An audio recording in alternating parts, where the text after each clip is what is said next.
Así que yo quiero que usted le diga a la persona que tiene a su lado, eres un ministro de Dios.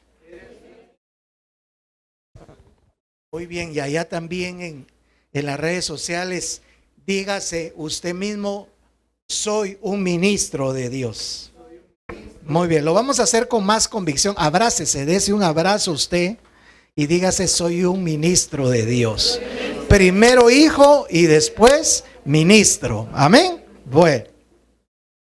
Para todos los que anotan en su diario espiritual, y si no tienen, por favor, nos encargan, porque tengo más de 5,000 ahí en mi casa, y queremos que toda la iglesia use su diario espiritual para que las cosas no se le olviden. Entonces vamos a hablar hoy un poquito acerca de lo que es el ministerio, ser llamado al ministerio. Ministerio es la palabra que comúnmente se usa para identificar el trabajo que hacen los pastores. En su sentido bíblico, sin embargo, es un término más abarcador que adecuadamente denota la obra de toda la iglesia, no solo yo quiero que usted diga conmigo, toda la iglesia es llamada al ministerio. Ministerio es lo que la iglesia hace en obediencia a los mandatos del Señor. Cuando usted le está siendo obediente al Señor, creyéndole, buscándole, congregándose, ofrendando, pagándole al Señor sus diezmos, usted puede decir que usted tiene un llamado del Señor, ¿verdad? El Señor le habló y usted le obedeció. Amén. Nuestra palabra ministerio es la traducción de varias palabras en el Nuevo Testamento, siendo la más común diaconía. Diaconía significa servicio, significa ministerio. Y si usted está sirviendo ahorita al Señor en cualquier área, sea en sonido, en alabanza, con los niños, alcanzando sillas, viendo la cámara, trabajando en producción, usted es un diácono. El conjunto de palabras bajo la palabra diaconía incluye también el verbo diaconar o diaconeo, que significa yo sirvo, yo ministro. Y el sustantivo diáconos significa siervo, ministro y diácono. Aparece 100 veces en la Biblia y denota básicamente el humilde servicio de una persona a otra. Yo quiero que usted diga conmigo, mi forma de demostrar que yo soy humilde es cuando estoy sirviendo a otra. Mire qué interesante ahí, porque ya el Señor nos está hablando. Una persona no puede ser humilde si no está sirviendo. Y alguien me puede decir, pastor, yo le estoy pidiendo al Señor humildad. Mi respuesta sería, póngase a servir. ¿Estamos claros ahí? Una persona que no sirve no es humilde. Y una persona que sirve donde quiera que lo pongan a servir es una persona. ¿Está todo claro? Amén. Vale. Entonces, en los tiempos del Nuevo Testamento, generalmente era el trabajo de un siervo que atendía a las mesas, el que era considerado un ministro de Dios. Imagínense eso. Yo tuve la oportunidad en mi entrenamiento como pastor, cosa que no hemos puesto a hacer a ninguno acá. En mi entrenamiento como pastor era, muy bien, ¿querés servir al Señor? Vas a estar a cargo del área de sanitarios. ¿Cómo así? Le dije yo a la persona que me asignaron para que me pusiera a servir. Sí, tú vas a estar cuidando los baños, viendo que estén limpios. ¿Qué implicaba eso? Que tenía que limpiarlos si los dejaba. ¿No han visto ustedes que en McDonald's tienen un cuadro ahí donde dice encargado de la limpieza del baño y ahí y pasa el supervisor y firma, ¿verdad? ¿Por qué? Porque es la forma como califican y entrenan a las personas que trabajan. Y ahí está Selvin, que no me dejará mentir, no sé cuántas veces lo pusieron a limpiar el baño, pero es parte del entrenamiento. Pues a mí me entrenaron para ser un siervo del Señor, a que estuviera en el lugar más bonito de la iglesia, los baños, a cuidar que estuvieran limpios. Y si alguien los dejaba sucio, no iba a correr yo a alguien que llegara de la limpieza al infierno. Ahí era yo el siervo. Entonces, mire qué rico, porque aquí en el Nuevo Testamento dice que se les llamaba siervos o servidores a los que atendían a las mesas, a los que, así como Gloria allá afuera o adentro, ¿verdad? Una persona que estuviera, no se sirva usted cafecito, yo se lo voy a servir. Pareciera que aquí necesitamos a alguien allá sirviendo las mesas si aspira a ser un gran siervo, pero servir entonces es humildad.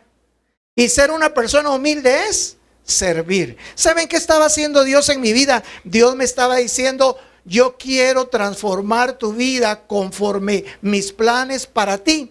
Pero lo primero que voy a empezar a formar en ti es la humildad. Porque mis planes son tan importantes, tan grandes para ti. Y cuando te cases para tu familia, que voy a empezar donde más te duele. En el baño. Y no está hablando de otro olor, va, para cuando alguien hizo mala comida. El que uno siempre anda buscando la atención. Uno siempre anda buscando que le den gracias. Uno siempre está buscando que lo aplaudan. Pero allá cuidando los baños, ¿quién te va a aplaudir, Nacho? Nosotros debemos como iglesia anhelar hacer aquellas cosas que no son aplaudidas. Porque ahí el mismo Espíritu Santo nos va a estar formando y enseñando a ser humildes. Porque humilde no es cuando uno quiere robarse el show en un escenario o cuando uno quiere salir en todas las fotos. Yo le digo a mi esposa, muchas veces hay gente que nos dice, ¿cómo les va? Hay gente que no pone comentarios cuando uno publica algo, pero hay gente que pone, una vez puso a alguien, se ve que tienen pisto, se ve que les va bien. Se va que llevan la vida, ¿cómo fue la vida alegre? Así, pero en buen sentido, ¿verdad? Se ve que no tienen problemas. Y no saben que para estar uno en una posición o en un nivel de vida, uno ha pasado procesos. Uno no puede estar tan feliz agradeciendo que está comiendo en un restaurante en Miami donde puede toparse uno con un artista.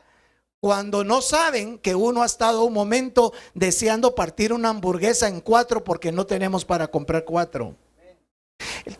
El servicio, el llamado al ministerio lleva pegado a esa intención un orden, un requisito. ¿Quieres servir? Entonces deja que el Señor pruebe tu corazón. Porque nadie creyéndose igual a Dios va a tener o que ocupar una posición dentro del liderazgo, dentro del servicio de la iglesia, porque por eso Satanás se sublevó contra Dios y quiso ser igual a Dios. Jesús nos lo demuestra cuando en el libro de Efesios capítulo 2 leemos: Jesucristo, estando en la condición de Dios, se humilló hasta lo sumo, tomando forma de hombre, se humilló hasta la muerte y muerte de cruz. Él fue crucificado como que si fuera un delincuente. Él tomó nuestro lugar para que verdaderamente el castigo del pecado de la humanidad cayera sobre él. Imagínense, ¿quién en sus 5 sentidos va a tener toda la gloria del universo, todo el poder del universo, toda la posición que cualquiera pueda tener, y lo deja con tal de tomar humildemente el lugar que nos correspondía a nosotros? Yo quiero que usted diga conmigo: Jesús tomó mi lugar en la cruz. Así que Él fue mi sustituto, pero también fue mi representante en la cruz. Por eso el apóstol Pablo dice en Gálatas 2:20, con Cristo, a ver, digámoslo todos, con Cristo estoy juntamente crucificado. Por eso ya no vivo yo, mas Cristo vive en mí. Qué lindo, ¿verdad? Se oye precioso, pero cuando uno tiene esa convicción que ya no soy yo, que ya las cosas no son para mí, que ya no me importa lo que digan, bueno o malo de mí. Yo no vivo por el aplauso de la gente, yo no vivo por las opiniones de la gente, yo vivo porque Cristo tomó mi lugar y Él me hizo hijo de Dios. Así que hoy le hablo a todo el que está desanimado, hoy le hablo a todo el que está preocupado, todo aquel que tiene poco valor de sí mismo. Hoy te digo, tú vales la sangre de Cristo, tú vales la muerte de Cristo. Él murió para que nosotros no muramos eternamente. Por eso dice Juan 3:16, porque de tal manera amó Dios al mundo. Nunca dejes de agradecerle al Padre Celestial todos los días. Gracias por amarme. Gracias por enviar a Jesús. Gracias porque el Espíritu Santo dentro de mí me puede decir, me hace decir hoy, Abba Padre, que significa papá, padrecito mío. Miren, ninguno de nosotros pudiéramos decirle a Dios papá si no fuera por el Espíritu Santo que pone en nosotros, primero, la convicción de hijo, segundo, la convicción de perdonados, transformados, y tercero, la convicción de que Él se merece toda nuestra alabanza. Amén. Démosle un aplauso al Señor, ya me emocioné. Entonces Jesús es el modelo para el ministerio. El ministerio en el Nuevo Testamento lo enseña y Jesucristo lo modela. Nunca puede entenderse o realizarse la Biblia si no lo miramos a través de Jesús.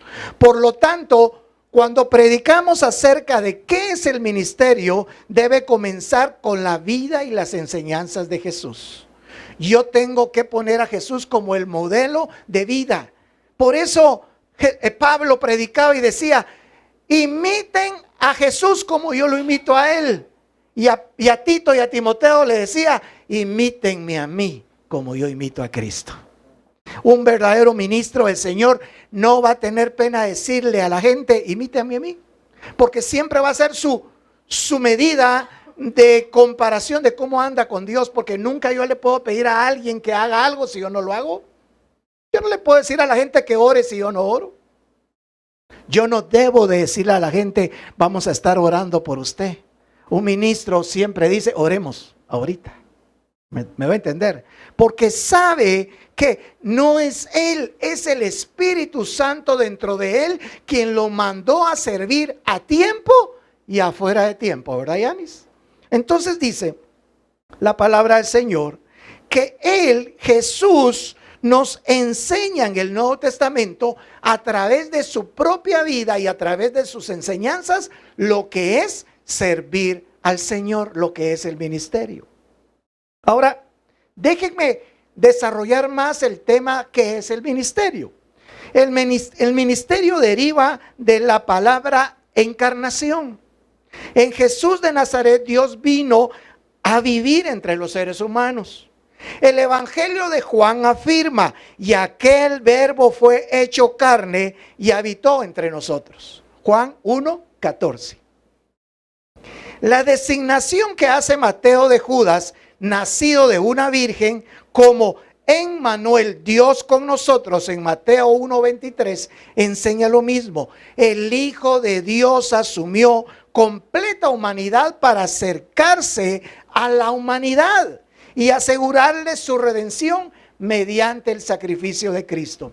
Jesús nos enseña entonces que nadie puede llevar a alguien a Cristo si primero no se hace amigo de esa persona.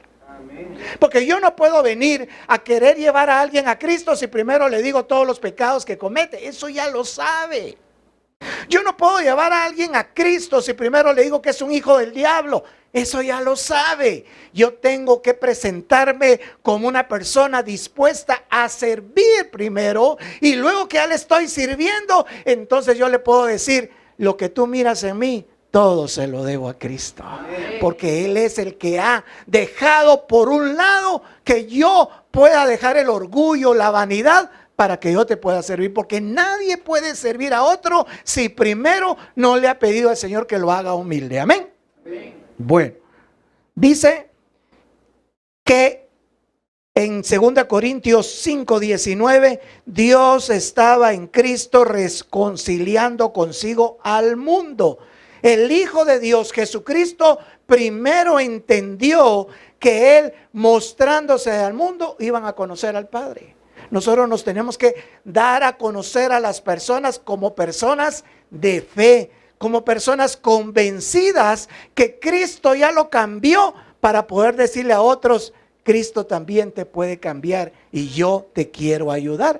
Eso es el discipulado, Heidi. Cuando yo le digo a una persona, sabes, yo estuve por situaciones parecidas en las tuyas, pero el Señor me está restaurando, pero el Señor me está cambiando. ¿Usted cree que si nosotros tenemos esa convicción, la gente no va a creer en Dios?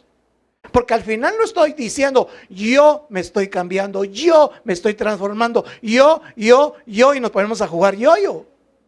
Yo siempre que testifico del Señor, estoy hablando ¿de quién? De Él, que Él es el Todopoderoso, que yo tengo en mi Biblia que dice que de modo que si alguno está en Cristo, nueva criatura es. ¿Cuántos pueden decir esta mañana que son nueva criatura? Amén. No se lo están inventando.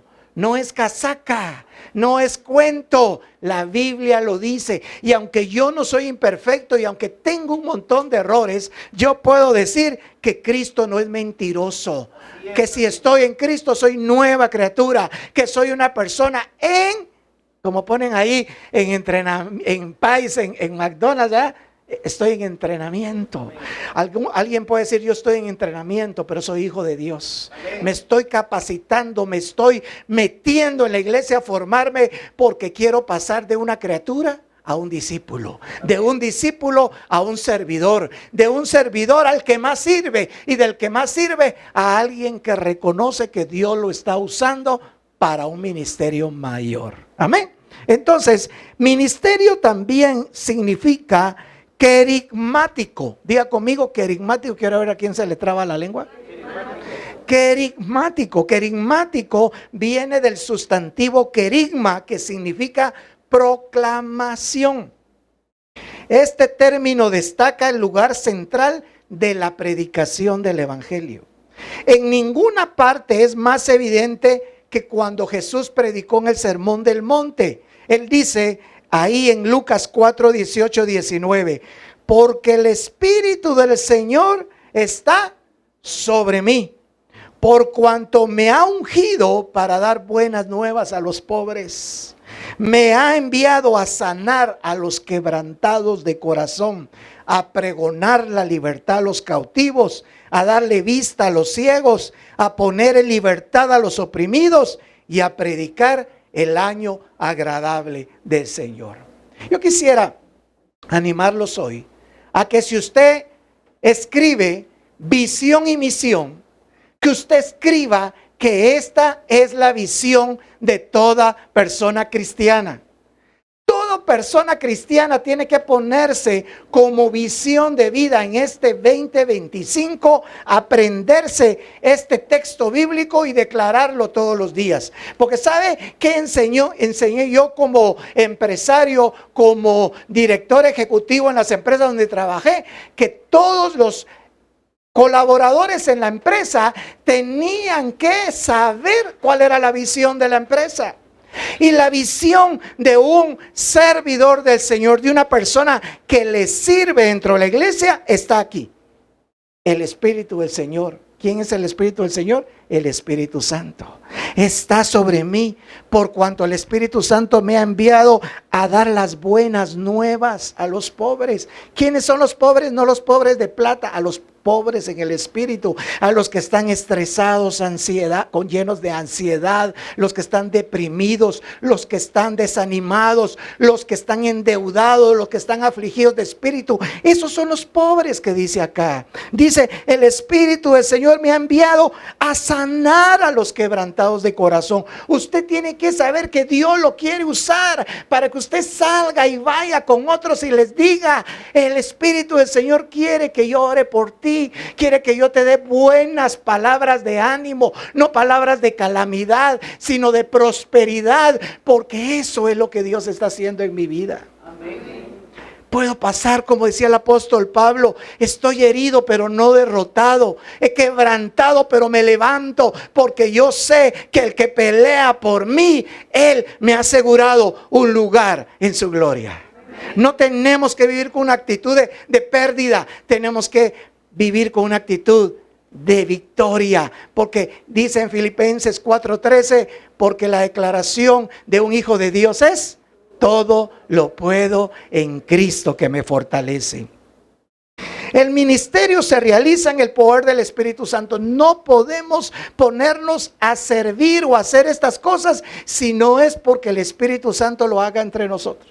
Alguien me puede decir, pastor, pero es que yo quisiera darle mi testimonio a otras personas, animar a otros. Usualmente lo que hago es que le doy su número para que usted ore por ellos, para que usted les hable. Pero sabe, cuando uno ama a Dios y cuando es uno no orgulloso, sino humilde y dice, gracias Señor, porque en la cruz una vez moriste por mí, fue suficiente. Ahora yo vivo por tu gracia. Ahora yo te fallo. Ahora yo tengo mis luchas. Pero nada ni nadie puede eliminar o darle delete al hecho de que Jesús ya murió una vez por mí y por mi fe en Él soy salvo, tengo vida eterna. Y ahora a través de su Espíritu Santo, a través de la comunión en la iglesia, yo sé que voy a salir de todas mis adversidades. Yo sé que voy a vencer la tentación. Yo sé que el Señor me va a librar del mal porque he decidido agradarlo, recibir su amor y su gracia para mí. Amén.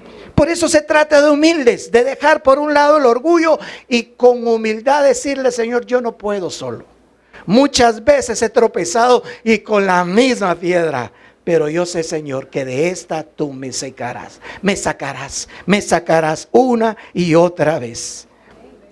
Dice ahí en la palabra, Pedro describió este evento a lo que se le llama unción. Unción es cuando el Espíritu Santo te reviste con poder. Jesús mismo como hombre tuvo necesidad de que el Espíritu Santo lo ungiera. Y en Hechos 10, versículo 37 al 38 dice, Dios ungió con el Espíritu Santo y con poder a Jesús de Nazaret. Y este anduvo haciendo bienes, sanando a todos los oprimidos por el diablo, porque Dios estaba con él. ¿Cómo puedes saber tú que Dios está contigo cuando tienes plena seguridad? Que Dios a través del Espíritu Santo te está usando para darle ánimo a la gente, para orar por los enfermos, para atender a la gente que ha perdido la esperanza en el Señor. El ministerio también se traduce como el servicio que se hace en humildad. Para contrarrestar los instintos egoístas de los discípulos, Jesús resaltó la naturaleza de su ministerio. Marcos 10:45 dice, el Hijo del Hombre no vino para ser servido, sino para servir y para dar su vida en rescate por muchos. Lucas también lo resalta en el capítulo 22 y versículo 27 cuando dice, yo estoy entre vosotros como el que sirve. Imagínense qué tremendo. En ninguna parte se ilustra mejor la actitud de Jesús que en la última cena, donde reprendió a sus competitivos seguidores diciendo, pues si yo, el Señor y Maestro, he lavado vuestros pies, vosotros también debéis lavaros los pies los unos a los otros. ¿Qué es lavarse los pies? Es tener la actitud siempre de decir, si a mí me van a criticar, porque soy el que sirve, porque soy el más humilde, que me critiquen por ser humilde, pero que no hablen de mí por orgulloso. Tremendo. Entonces el ministerio es también pastorear. Jesús se describió como un pastor fiel y amoroso que conoce a cada una de sus ovejas y las lleva a las aguas y a los pastos. Ahí lo encontramos en Juan 10 del 1 al 8. Sin abuso ni explotación, el buen pastor interpone su propio cuerpo entre las ovejas y los peligros.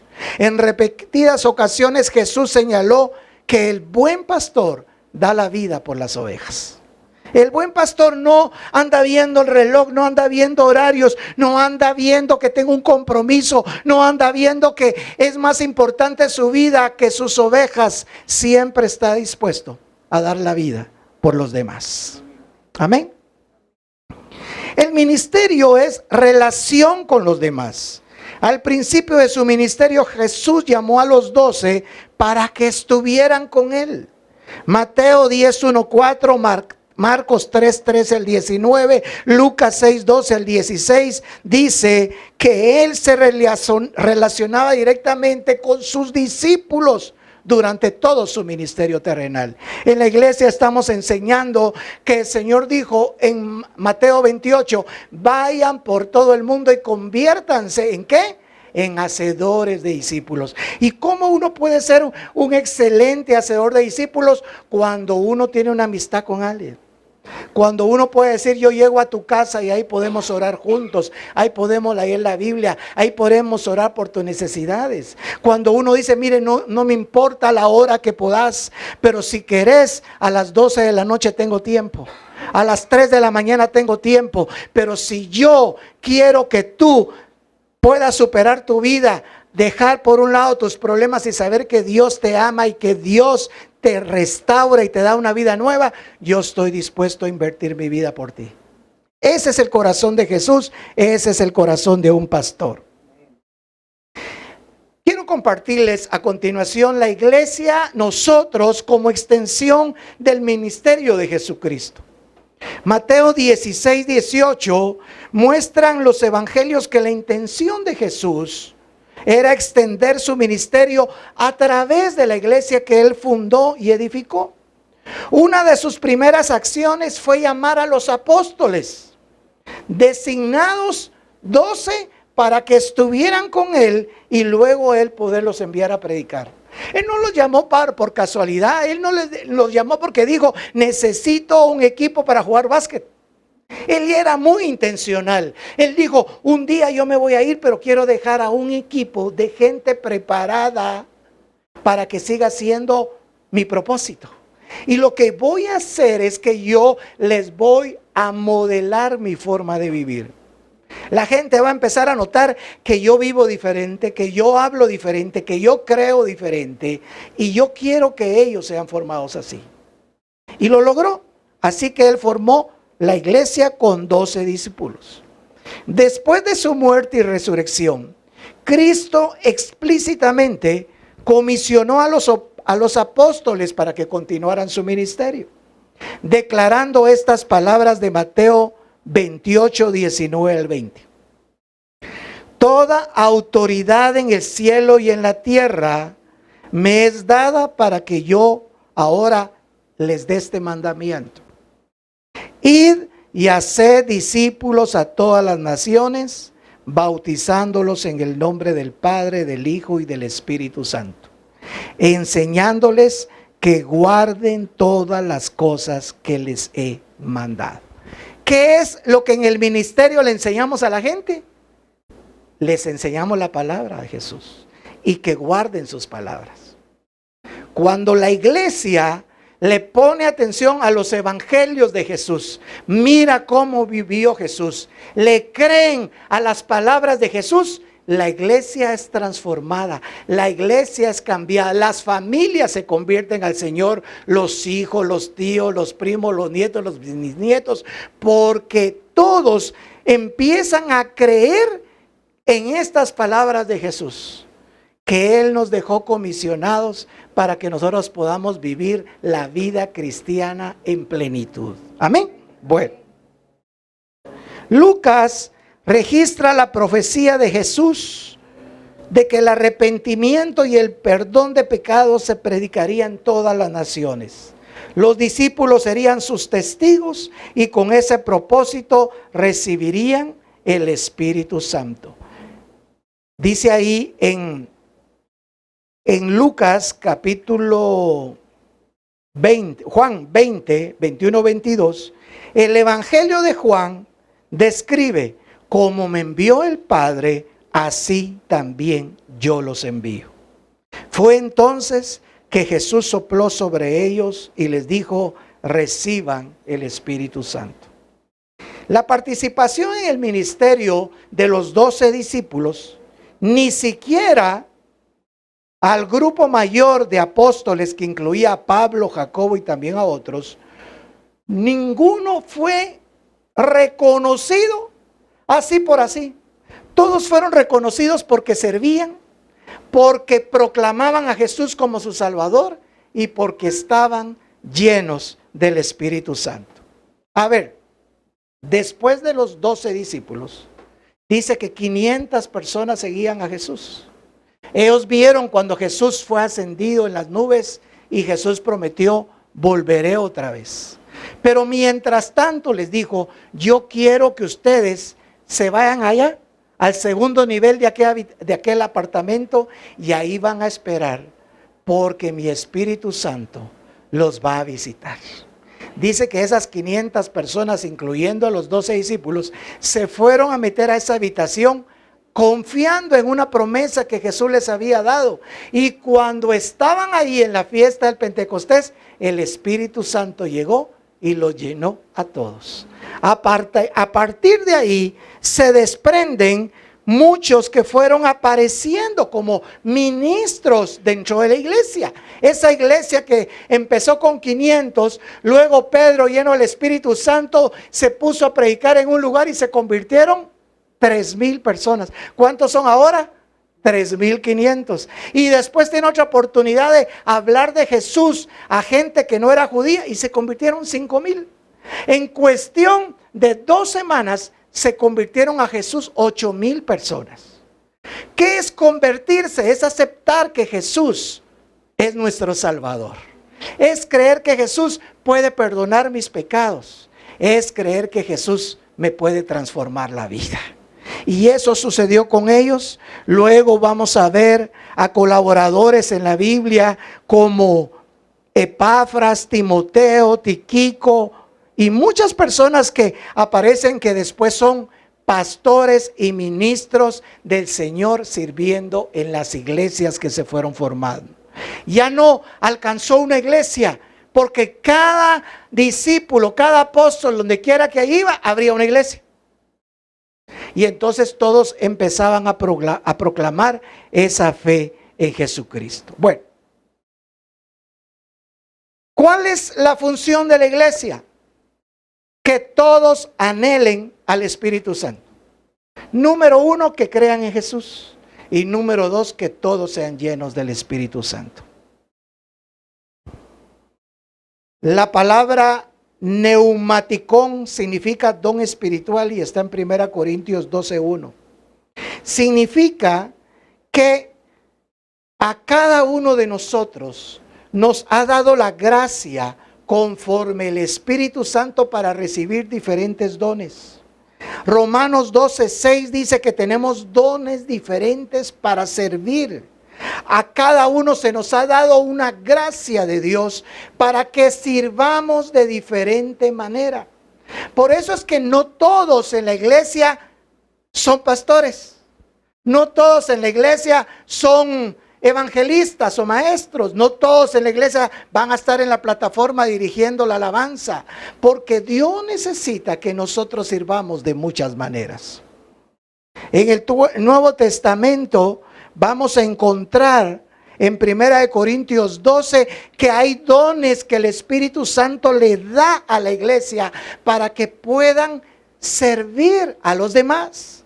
Y ahí menciona que hay dones que son como el don de ciencia, el don de profecía, el don de sabiduría, el don de discernimiento de espíritus. ¿Por qué? Porque en la iglesia se necesita diferentes tipos de servidores. No todos van a orar por alguien para que le salgan los demonios, no todos se atreven. Necesitamos alguien que tenga ese don para poder liberar a alguien de una brujería, o para liberar a alguien que viene de una línea generacional donde todos se mueren de cáncer, o todos se mueren de tumores, o todos se divorcian, o ninguna mujer se casa. Eso no es normal. Eso tiene que ser ministrado a través de la oración. No puede ser que en la familia todos padecen de depresión, de tristeza o de melancolía. Es necesario que alguien pueda ministrar con el don de discernimiento de espíritu para poder decir, mire, eso no es clínico, eso no es físico, eso es espiritual. Por eso es que todos necesitamos de los diversos dones que el Señor nos da. Necesitamos del que tiene el don de la predicación, necesitamos del que tiene el don de la enseñanza. Y en fin, necesitamos personas que tengan el don de amar a los niños y de tener paciencia con ellos, ¿verdad? Entonces, dice la palabra del Señor que Él tiene como plan que todos sirvamos en la iglesia, porque es la manera como Él trabaja con nosotros en áreas como el orgullo, como la vanidad, como el mal carácter, porque sirviendo nosotros vamos a ser reformados, transformados en virtudes como la humildad, la sencillez, la alegría, la armonía, la amabilidad. En cada nueva iglesia, Pablo y Bernabé se esmeraron en nombrar personas que sirvieran como pastores y diáconos, lo que significa que escogía, nombraba y levantaba las manos de aquellos que se iban a poner a servir con otra autoridad espiritual, porque se le iba a reconocer su servicio, su calidad de persona y su corazón humilde para poder asumir puestos de liderazgo de la iglesia. Dice 1 Corintios 12:28, y aún nos puso Dios en la iglesia, primeramente apóstoles, luego profetas, luego maestros, luego los que hacen milagros, luego los que sanan, los que ayudan, los que administran, los que tienen dones espirituales. En primer lugar, note que los cargos o ministerios son de origen divino. En segundo lugar, están organizados en orden específico. Primero apóstoles y de último los que hacen trabajos de administración.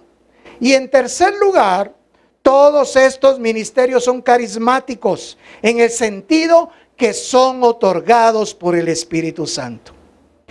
También son reconocidos por la iglesia para que las personas les muestren respeto y cariño. Quiero terminar entonces, antes de pasar a un acto que vamos a hacer especial en esta mañana, y agradezco a los familiares de José, de Flor, de Adam y de Heidi que están aquí. Gracias por compartir con nosotros esta alegría que de verdad debería ser una fiesta. Dice que cuando un pecador se arrepiente, hacen fiesta en el cielo, ¿sabían ustedes? Cuando alguien se muere y llega a la presencia de Dios, hacen fiesta.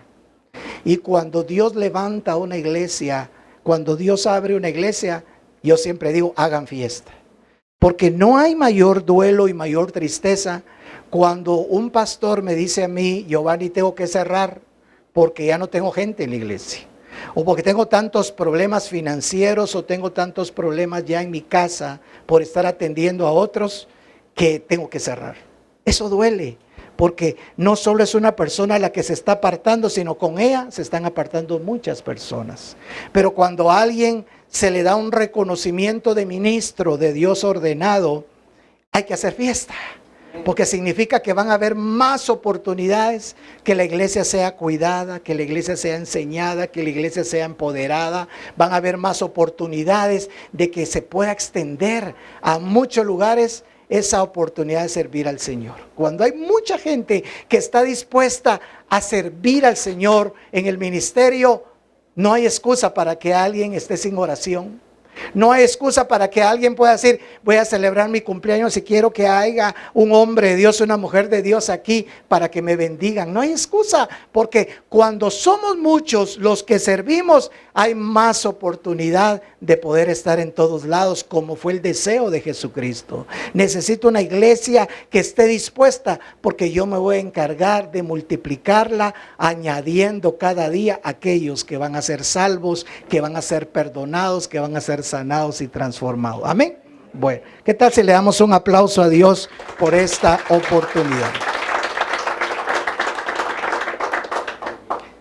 La declaración de verdades fundamentales de Ministerios Caminando con Dios declara que de acuerdo a nuestro Señor Jesucristo, Él ha provisto un ministerio que significa que Él constituye un llamamiento divino y ordenado en 4 propósitos de dirigir a la iglesia.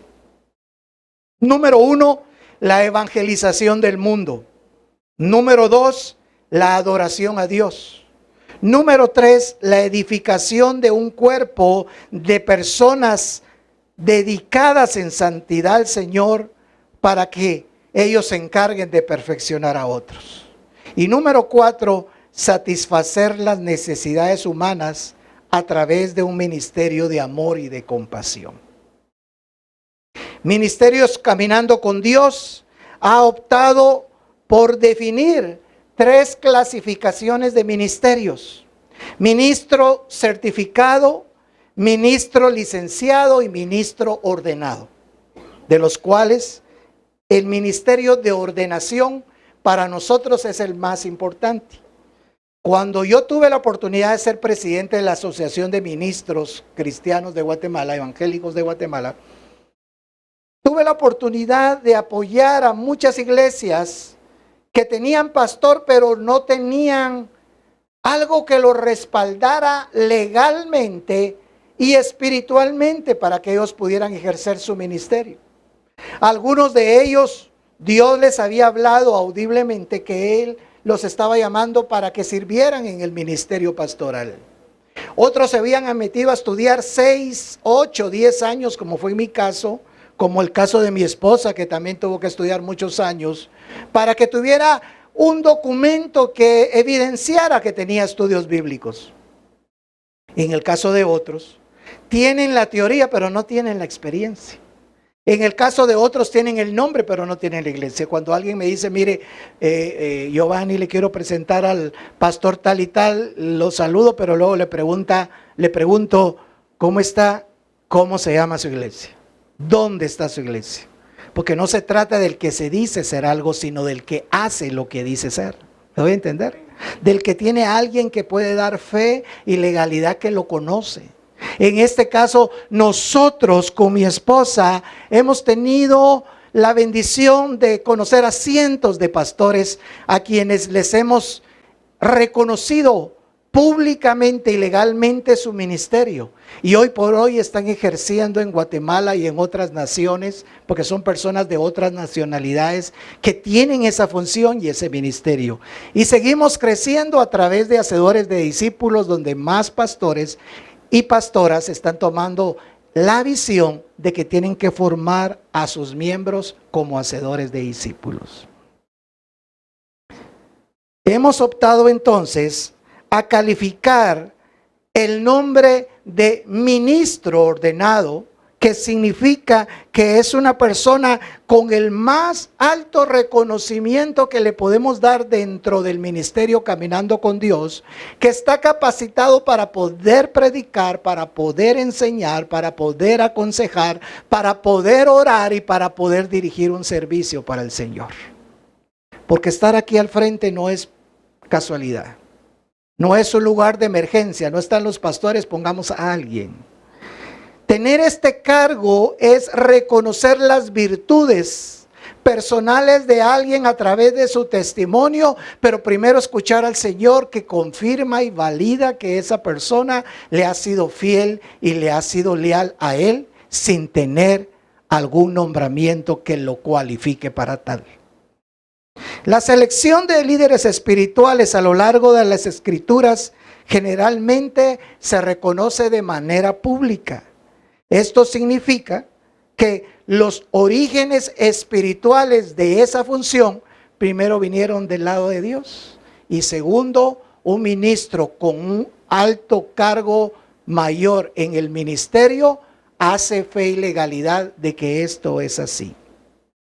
En el Antiguo Testamento, una unción formal de un ministro se hacía con aceite, que significaba que no podía haber función si no tenía la unción del Espíritu Santo. Marcos 3:19 dice que Jesús apartó a sus 12 discípulos y los nombró apóstoles. El sucesor de Judas fue públicamente presentado y se le fue hecha oración de reconocimiento. Cuando se eligieron a los 7 diáconos, los apóstoles oraron según Hechos capítulo 6 y verso 6, y les impusieron las manos, así como Juan el Bautista le puso las manos a Jesús, y de esa manera Juan el Bautista fue el último profeta del Antiguo Testamento que le transfirió algo que él había declarado. Detrás de mí viene alguien de quien yo no soy digno. ¿De qué? ¿De qué? Habló de calzado. Juan seguía diciendo, yo no soy ni siquiera digno de tocarle el calzado al que viene detrás de mí. Un ministro del Señor siempre va a estar a los pies de Jesús. Siempre va a reconocer que camina, pero que camina con el Señor. Significado y valor del reconocimiento de los ministros dentro de la iglesia. Debido a que en nuestra congregación se esfuerza por modelar la práctica bíblica de un liderazgo muy bien examinado, fiel y públicamente responsable en todos los niveles, se elige el término ordenación para hablar de la posición más alta ministerialmente hablando y la más respetada, pero que en el servicio debe ser la más humilde. La ordenación expresa públicamente el valor del llamado al ministerio. El llamado divino al ministerio es de suma importancia. Dios elige vasos humanos para dirigir su iglesia y preparar a sus miembros para el servicio del reino. La iglesia tiene el privilegio de reconocer ese llamado en una ceremonia pública que muestra el valor del ministro a quien Dios ha llamado y equipado para su servicio. El acto de ordenación pública afirma el llamado del ministerio divino al ministerio aquí en la tierra. Hay una seguridad interna que Dios lo ha llamado a uno al ministerio, y esa convicción interna es crucial. Nadie puede ser reconocido en una iglesia si no sabe que tiene un llamado de Dios, ¿verdad? En otra forma, la ordenación permite que la iglesia acompañe al ministro en su trayectoria, afirmando lo que él o ella sabe en lo más profundo de su ser. El servicio de ordenación se convierte en un momento que se puede tipificar como en 1 Samuel 7:12, la piedra de Ebenezer. ¿Qué es lo que dice? Hasta aquí me ha ayudado el Señor. Y que ese momento va a significar que yo me tengo que recordar de dos cosas. El día que recibí a Jesús como mi Salvador, tiene que ser un día especial.